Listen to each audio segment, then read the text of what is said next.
Happy New Year! Welcome back to Moose and Loose. My name's David. Today we've got some numbers to show you. I think this will be pretty uplifting here. Rebel News came out with a document showing all of their numbers of social media. They're gaining a lot of ground. Independent media is gaining a lot of ground. Mainstream media is losing out here. We've also got another story about Carney propaganda being pushed on YouTube. Some pretty suspicious stuff here. Let's jump into this. Starting this episode off, we're on Rebel News here, and so Ezra Levant came out with this video today talking about his numbers. I was feeling pretty optimistic after watching this, so we'll take a look at this, and I have some other numbers to share with you. Rebel News has quadrupled our viewership. Our stories were seen a whopping 430,234,000 times in 2025. That's nearly 500 million. Ezra Levant released this report, which is underneath it. You can check out the full report here. And after this, we'll compare this to CBC and other media to see where they're sitting at. You can see they're starting to lose their stranglehold. So as he mentioned, 430 million impressions across everything. They're on YouTube and LinkedIn and Instagram and all these places. Post video views, 182 million, 1.8 million post clicks, 2.6 million comments and replies. It's quite a bit here. So what I've done here is put together a list of creators, and I apologize, there's going to be more in here I forgot about, but grabbed all the view stats. These are the views here from the past 365 days, the past year. This is for both here. We've got independent creators on the left and mainstream media on the right. And just look what we've got here. So we've got tens of millions for the creators on the left here, and there's a ton of us. There's even more that are floating around in this kind of 15 million range. There's a dozen or two more that are in this range. And the mainstream media, well, there'll be a few more of them here. I grabbed what I could think of. Surprisingly enough, what's on top? CTV,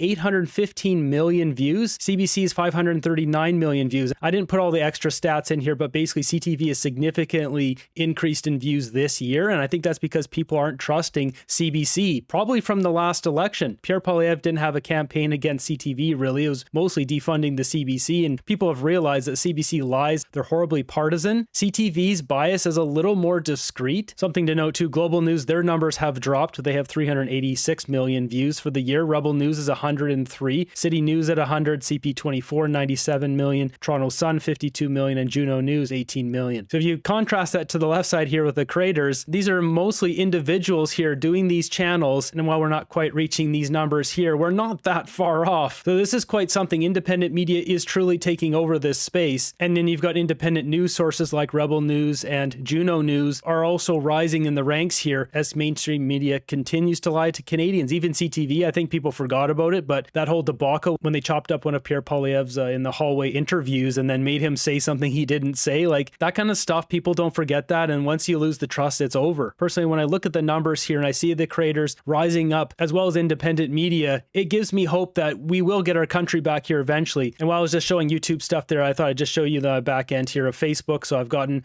about 16 million views on Facebook in the past like 3 months. They opened up the system here just a couple months ago. So I mean, creators are getting our voices out on different platforms. I'm on Spotify and expanding out on Apple and Amazon, etc. I'm also on Instagram now and TikTok. So where other creators like Jasmine has a big following on Instagram already, I'm kind of slow to the game, but changes are coming to Canada. In other news here, we got a message from the Governor General of Canada, Mary Simon. Dear Canadians,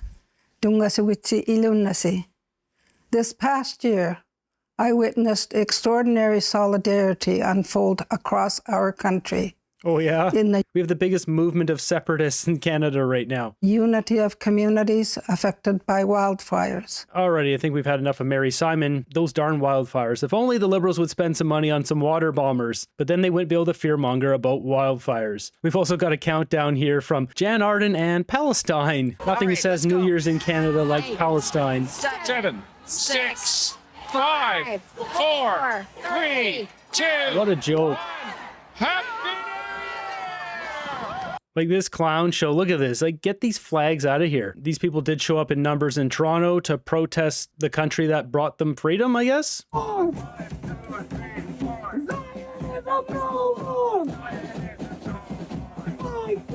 Yeah, okay. Thanks, guys. Thanks for nothing. In other news, we've got French patriots ripping up the EU flag here, saying enough is enough.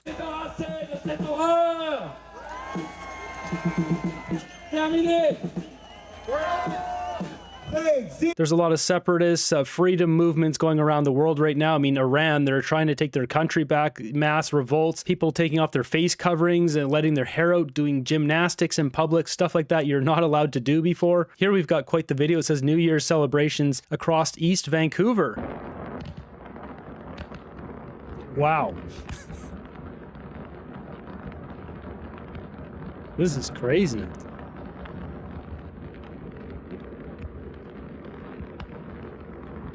Where is this? I don't know if this is East Vancouver. Is this Hong Kong? Unless this is Burnaby Mountain.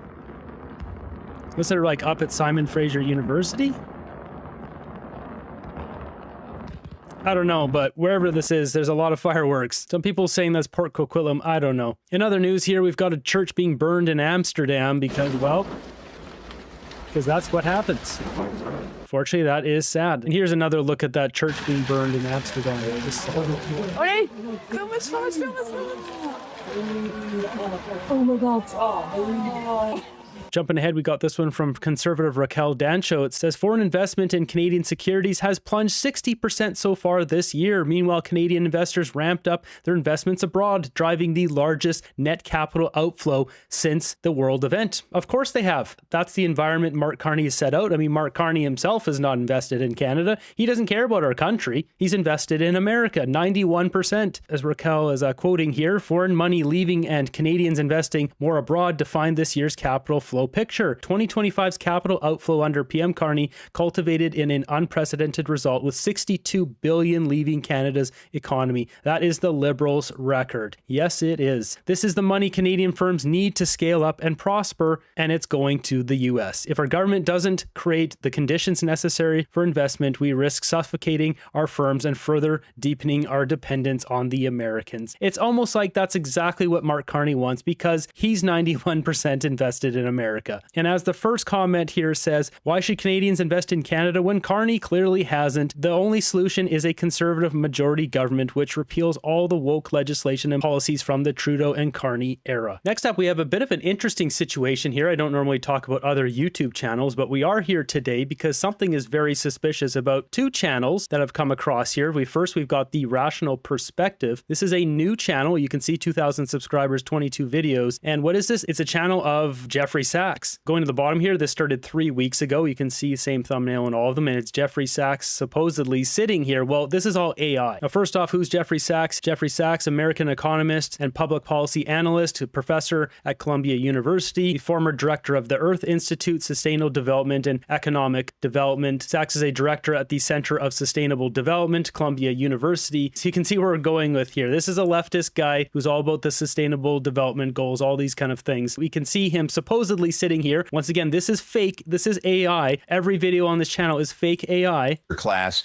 in how authoritarian regimes can exploit the very legal frameworks that democratic systems depend upon. So it looks real, but it's not. This is a fake bookcase. This is a fake room, and this is a fake Jeffrey Sachs. This video here titled Putin's Legal Masterpiece, How Russia Paralyzed Europe's Asset Theft Scheme. And we'll get back to this channel in a second, but the next one we have here is this. This is Reich Analytics. This is Robert Reich, American professor, author, lawyer, and political commentator. He worked in administrations for Gerald Ford, Jimmy Carter, and Bill Clinton. Also a member of Barack Obama's Economic Transition Advisory Board. To get a deeper idea of who Robert Reich is, right on his own Substack, must we choose between saving democracy and saving the earth? No. So it talks about Donald Trump coming into power here, the endangerment of finding of 2009, which concluded that planet-warming greenhouse gases pose a threat to public health. That simple finding has allowed administration after administration to set strict limits on greenhouse gas emissions for cars, power plants, and other industrial sources of pollution. Without it, the EPA would have no authority under the Clean Air Act to regulate greenhouse gas emissions, etc. Going back above it here, it says Lee Zeldin, the administrator of the Environmental Protection Agency, just announced the Trump administration would revoke the scientific determination that underpins this. Then he goes on to say, what the hell are they doing? Looking at his own Facebook page, he has this post that says the single best way to reduce climate change is to put a price on carbon. Guy sounds a lot like Mark Carney, doesn't he? Goes on to talk about price per ton. Same thing with CO2, same as Mark Carney's grift. We've also got this one here. He says both our economy and the environment are in crisis. Wealth is concentrated in the hands hands of a few while the majority of Americans struggle to get by. The climate crisis is worsening inequality as those who are most economically vulnerable bear the brunt of flooding, fires, disruptions, supplies of water, food, power. So he goes on to say we can address this with 4 things. First, create green jobs. We know how that's worked out in Canada. Number 2, stop dirty energy. We also know how that's worked out in Canada. Solar panels are not exactly getting Canadians through winter right now. Third, kick fossil fuel companies out of our politics, which is hilarious because it's big green companies that are in our politics. Now, granted, this is referring to America, but like, come on. And number 4, require fossil fuel companies that have profited from environmental injustice compensate the communities they've harmed. Now, I don't think anyone in Canada is really against this. Like, we want to produce energy. We also don't want to make our drinking water dirty or toxic. We're not stupid, but the same token, we can do this in a very environmental way that benefits the community and keeps everything clean. And essentially, we've already done that. Canada, it already is the world leader at doing this. So going back to this YouTube channel, Robert Reich, you've got a full look at this guy, essentially same as Mark Carney, leftist, net zero, climate alarmist guy. And what do we have here? This channel is 5 days old, 5 days ago, 4 days ago, 4 days ago, 3 days ago, 3 days ago. And you can see this is ramping up. Now, yes, every day they're putting up 2 or 3 videos. Today they put up 2 videos. And look at the views on these videos, 101,000 views. And yet they only have 2,700 subscribers, 3.7 thousand, 11,000, 78,000, 10,000, 20,000, 28,000, 18,000, 17,000, 1,000, and 106 views. If we compare this to the other one, the rational perspective here, this one came out 3 weeks ago, but 59 views for 485, 281, and then it starts to ramp up here, 17,000. A handful of low views here, 78,000, 2,000, 2,000, 12,000, 12,000. So I'm not exactly sure what's going on. This channel here seems like maybe they just put this up and it might be getting organic views or they might be pushing it with some money. But I've been on YouTube since 2014. And I'm going to tell you right now, I don't think this is natural growth here. Somebody's putting a lot of money behind this channel and pushing it hard. My channel absolutely blew up when I started it. I got a video where Vasi Kapelos was fact-checking Chrystia Freeland, something like that, and it got like 140,000 views after about a week or a week and a half, 2 weeks of my channel being live. And I went from like 2,000 subscribers up to like 12,000 overnight. And this guy's only got 2,700 subscribers after having 100,000 views here, 78,000, 11,000, 10,000, 20,000, 28,000. Like, there's no way that this is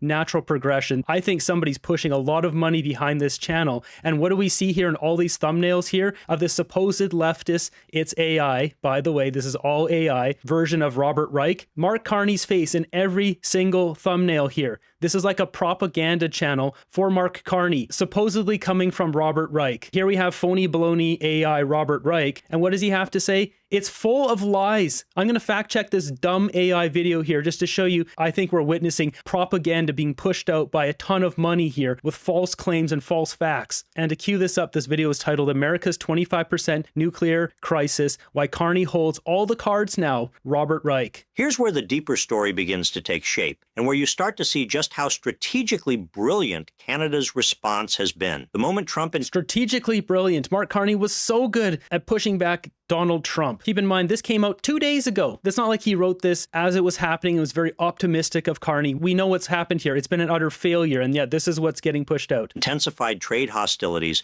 Mark Carney and Canadian policymakers didn't retaliate with loud countermeasures. They didn't impose matching tariffs or issue angry statements. Instead, yes, he did. Yes, he did. This is all lies. As we see here, Canada removing retaliatory tariffs on CUSMA-compliant U.S. goods. It was Mark Carney that put on retaliatory tariffs that actually violated the CUSMA-USMCA agreement. Donald Trump put tariffs on steel, aluminum, and autos, which is not in CUSMA. Mark Carney's the one who actually violated the agreement. And you got people in America watching this garbage as if it's true, which it is not. instead, they quietly began redirecting uranium exports. Major contracts with France, long a cornerstone of global nuclear power, were extended and expanded. No, that's not true. Did Robert Reich give his permission to this channel to do this? I wonder. Who knows? I mean, same thing with Jeffrey Sachs. Did he approve this AI version of himself? Going back to AI Robert Reich here and what he just said about a nuclear deal with France, that's also false. Atkins, Realis, and France's EDF signed pivotal global nuclear collaboration agreement. And side note, Atkins, Realis used to be